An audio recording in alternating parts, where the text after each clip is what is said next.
আপনার মালিক কে? তিনি যদি আপনাকে জান্নাত দেয় ক্ষমা করে, কেউ ঠেকাইতে পারবে?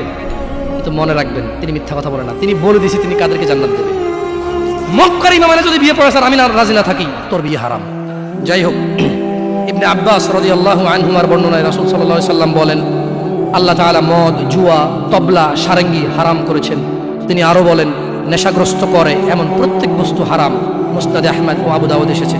এছাড়াও বহু প্রমাণ ও নির্ভরযোগ্য হাদিস রয়েছে যাতে গান, বাদ্যযন্ত্র হারাম ও নাজায়েজ বলা হয়েছে। এই ব্যাপারে বিশেষ সতর্কবাণী রয়েছে ও কঠিন শাস্তির ঘোষণা করা হয়েছে।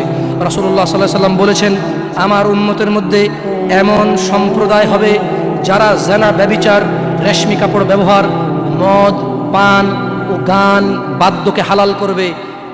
আপনি আপনি আপনি খেয়াল করে দেখেন, আল্লাহ নবী ভবিষ্যৎবাণী দিয়ে গেছে যে আমার উম্মতের মধ্যে এমন কিছু লোক বের হবে যারা দাঁড়িয়ে থাকবে, 60 বছর বয়স হবে, মসজিদের সভাপতি হবে, স্কুলের সভাপতি হবে, অথবা কোনো পতি হইল না, কারো পতি হইল না, এমনি মানুষ ভিক্ষা করে হলো বিয়ে করে গান বাজার ব্যবস্থা করবে। ভিক্ষা করে হলো গান বাজার কি করবে? ব্যবস্থা করবে। নাহলে তাকে বিয়ে হচ্ছে না। নাহলে কি হচ্ছে না? বিয়ে হচ্ছে না। আল্লাহি যত পোলা তার বিয়েতে গান বাজা, বাবা জীবিত, এই বাবা দায়ী। যদি ওই বাবা বিয়েতে উপস্থিত থাকে, বাবা ছেলেকে ডাইরেক্ট বলবে, শোনো, তোমার যৌবন আছে, তোমার ইনকাম আছে, তোমার ক্ষমতা, তুমি গান বাজনা বাজাবা। আমি বাবাকে আল্লাহ ক্ষমতা দিছে, আল্লাহকে আমি রাজি থাকবো না, তোমার বিয়ে হবে না। মেয়েকে বলবে তোর বিয়ে হবে না, তুই গায়ে হলুদে যাবি। মানে আমি খালি এখান থেকে সরে যাই আর বলবো যে এইটা আমি বিয়েতে থাকবো না, এই বিয়ে হারাম, গান বাজনা বাজতেছে, গায়ে হলুদ হচ্ছে, আমি বিয়েতে থাকবো না। এটা আল্লাহ আমার পাওয়ার দিচ্ছে। তুই মক্কার ইমামে যদি বিয়ে পড়ে স্যার আমি না রাজি না থাকি, তোর বিয়ে হারাম। বুঝাচ্ছে না? আসে নাই? পোলাই যদি মাইয়ে যদি নিজের পাওয়ার ইস্তেমাল করে, আপনিও নিজের পাওয়ার ইস্তেমাল করেন। বলেন যে কি পাওয়ার দেখাস আমার সাথে, আমি তোর বাপ, কি পাওয়ার দেখাস তুই? তুই আমাকে জাহান্নামে নিয়ে যাবি? নো, ফেরাউন পারেনি, নমরুদ পারেনি, আবু জাহেল পারেনি, আবু লাহাব পারেনি। তুই আমার জন্মের ছেলে, তুই এমন কাজ করবি আমাকে জাহান্নামে নিয়ে যাবি? না, আমি তোর সাথে একমত না, এই কাজে আমি নাই। এই কাজে আমি বলতে পারবেন? বলতে পারবেন? দেখুন, বলতে পারেন আর না পারেন, এখানে স্বীকৃতি দেন আর না দেন, বলা উচিত। যাই হোক, দেখুন দিনী ভাইয়েরা, জানা ব্যভিচার এত পরিমাণ বেড়েছে। হে মুসলমান, হে মানুষ, মুনাফিকের ফাঁদে পা দিও না।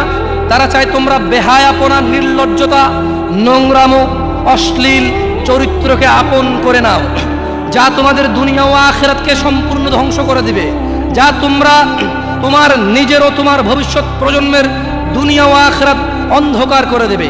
এই ব্যাপারে আল্লাহ সুবহানাহু ওয়া তাআলা সূরা আল ইসরা বলছেন, ওয়ালা তাকরাবুজ জিনা, তোমরা জানার কাছেও যেও না, ইন্নাহু কানা ফাহিশাতাও ওয়া সাআ সাবিলা, নিশ্চয়ই এই জানা ব্যভিচার, নিশ্চয়ই এই জানা ব্যভিচার, নিশ্চয়ই এই জানা ব্যভিচার অশ্লীল, অশ্লীল, অশ্লীল, অশ্লীল, নিকৃষ্ট, নিকৃষ্ট, নিকৃষ্ট আচরণ।